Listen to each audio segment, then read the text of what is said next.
আসসালামু আলাইকুম। নীলা লাইফস্টাইল যে যেখান থেকে দেখছেন আশা করছি সবাই ভালো আছেন। আলহামদুলিল্লাহ আমরাও ভালো আছি।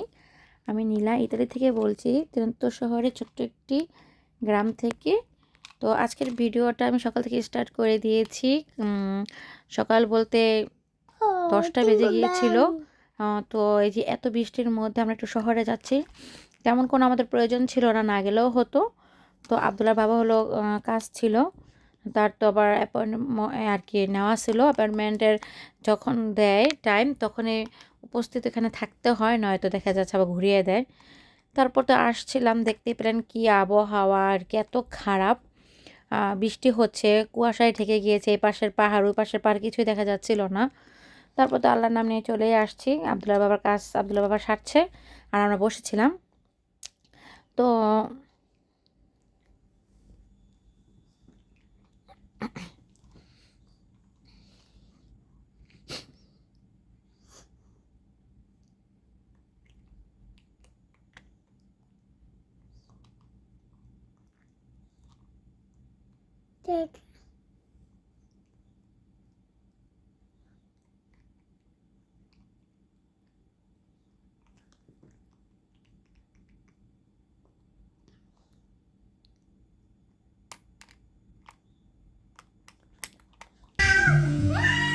তোমার কি ভাত আছে?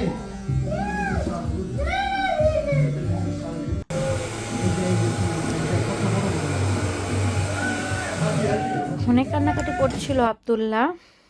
তো এই যে আমরা তারপরে রেস্টুরেন্টে খাওয়া দাওয়া করার জন্য চলে আসছি। আমরা না আসলেও পারতাম এত বৃষ্টি বাদলের ভিতরে। তো ওই যে বললাম আবদুল্লাহ ঘুম থেকে উঠে দেখে ফেলেছে ওর বাবাকে, আর ওর বাবাও মনে করছিলাম যে আমরা তো কোথাও যেতে পারি না, তার জন্য নিয়ে আসছে। তারপর তো কাজের কাজ কিছুই হয়নি, শুধু শুধু আসছি, শুধু টুকিটাকি হালকা পাতলা কাজ ছিল, ওগুলো না আর কি এত ইমার্জেন্সি ছিল না, না পরে হলেও হতো, তারপরও কি আর করা, চলে যেতে আসছি সেজন্য করেই ফেললাম। যেমন চুল কাটা, তারপর হালকা পাতলা কিছু বাজার করা, কারণ বাজার তো আমাদের অর্ডার দিলেই বাসায় চলে যায়।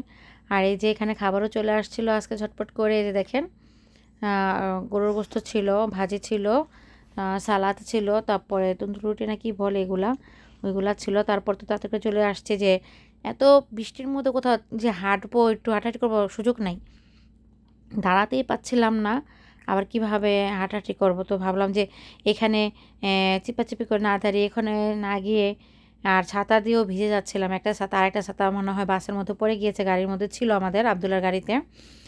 তো কী আর করার, আর এত বৃষ্টির মধ্যে বাইরে না থাকাটাই ভালো, কারণ ওর ভিতরে তো বাইরে বাইরে এসেই আমাদের এত অসুস্থতা হলো। তারপর আবার এখন আবার চলে আসলাম আবদুল্লার বাবার কারণেই, কী আর করার। তো আসছি, আর এই যে দেখেন বাসের জন্য অপেক্ষা করছিলাম, কত বাস থামিয়ে রেখেছে এখানে। আর আবদুল্লাহ একটু হাঁটাহাঁটি করছিল দেখেন, এদেশে হচ্ছে জুব্বার দেশ, জুব্বাই পরে বের হতে হয়, হাত মোজা পা মোজা, তারপর প্যান্ট দুইটা পরানো হয়েছে আবদুল্লাহকে। তারপর তো চলে আসছি বাসায়, বাসায় এসে ভাত রান্না করেছি, তারপর গরুর গোস্ত বসিয়ে দিয়েছিলাম, প্রায় হয়ে গিয়েছে, অনেক কাজ, বাসা টাসা ঝাড়ু মোছা, সরি মোছা করিনি, ঝাড়ু টাড়ু দিয়েছি কারণ পরিষ্কারই ছিল, শুধু ঝাড়ু দিলেই হবে সেজন্য ঝাড়ুই দিয়েছি। আর এই যে দেখেন ছোট পাতিলার মধ্যে রান্না করলে যা হয়, তো কী আর করব, এই গোস্ত বসিয়ে আমি আর কি গোসল করতে গিয়েছিলাম, কারণ বাইরে থেকে আসছে ঠিকই ঠান্ডার মধ্যে থেকে, কিন্তু এত চোখ জ্বালাপোড়া করছিল, ভালো লাগছিল না। আর বাসা টাসা ঝাড়ু দেওয়ার পরে গরম লাগতেছিল, শরীরে ঘাম ছুটে গেছে। তো যেহেতু আরেকটা জামা চেঞ্জ করব কি, তো পানি ঢেলে ফেললাম। তো ভালো লাগছিল গোসল করার পর, অনেক মাঝে মাঝে অনেক শীত লাগে বাসায় থাকলেও, কিন্তু আজকে আর সেটা হয়নি। আর এই যে নর্মালভাবে যেভাবে আমরা গোস্ত রান্না করি সেভাবে বসিয়েছিলাম। তো আমার রান্নাটাও প্রায় হয়ে গিয়েছে, ডাল দিয়েছি, তো ওই যে ছোলার ডাল যেটা আছে না ওইটা, সাথে একটু আলু দিয়েছি, কারণ আবদুল্লাহ বাবা আলু খেতে পছন্দ করে, আবার আবদুল্লাহ ছোটো মানুষ, ওকে একটু দেই। দেখতেই পাচ্ছেন সুন্দর করে বসিয়ে দিয়েছি, আর পাশাপাশি কিন্তু আমার রান্না শেষ হয়ে গিয়েছে। তেমন কোনো ঝামেলা করে রান্না করিনি, শর্টকাট রান্না করেছি যাতে একটু আর কি রাতে ঝটপট করে খেতে পারি। বাসায় তো আর একটা কাজ থাকে না, অনেক কাজ, আর এত কাপড় চোপড় নোংরা হয়েছে, 2-3 বারে মেশিনটা চালু করতে হয়েছে, অনেক কাপড় চোপড় ধুয়েছি আজকে, জ্যাকেট বোরকা জুতো মতো সব ধুইতে হয়েছে। আবদুল্লার পোশাক তো চুল দিয়ে ভরে গেছে, জুতা টুতা সব সব পরিষ্কার করে ছাড়ে। এই যে দেখেন, তার প্রমাণ হচ্ছে এটা, দেখলেই বুঝতে পারবেন বাসাটা একদম ক্লিন, চতুর্পাশ এসে দেখি একদম এলোমেলো হয়ে আছে। আর এই যে এখানে আমার রান্নাটা দেখেন, একদম অনেক সুন্দর হয়েছে আর একটু ঘন হয়েছে। আমি কিন্তু তেমন মশলা ব্যবহার করিনি। ওই যে ডাল দিয়েছি, হয়তো একটু গলে গিয়েছে, গলে এরকম একটু ঘন হয়ে গেছে ঝোলটা। তো কি আর করব, রান্না-বান্না শেষ করে ছেলের ক্ষুধা লেগেছিল। যতটুকু খায় আলহামদুলিল্লাহ। তারপর বাকিটা আবার আমার খেতে হয়েছে। আর এই যে দেখেন, এগুলো সব আব্দুল্লাহ বাবার কাজের কাপড়-চোপড় ধুয়ে দিয়েছিলাম। যেদিন ছুটি থাকে ওইদিনই রাত্রেই উম করে দেই, ধুয়ে দেই। তারপরে সারাদিন এই হিটার উপর দিয়ে শুকায় ফেলি। রাতটা থাকে, পানিটা শুকায়া যায়, তারপরে একটু গরম করে নিই এটাই। আর এই যে সবকিছু গুছানো-গাছানো একদম পরিষ্কার করে নিয়েছি।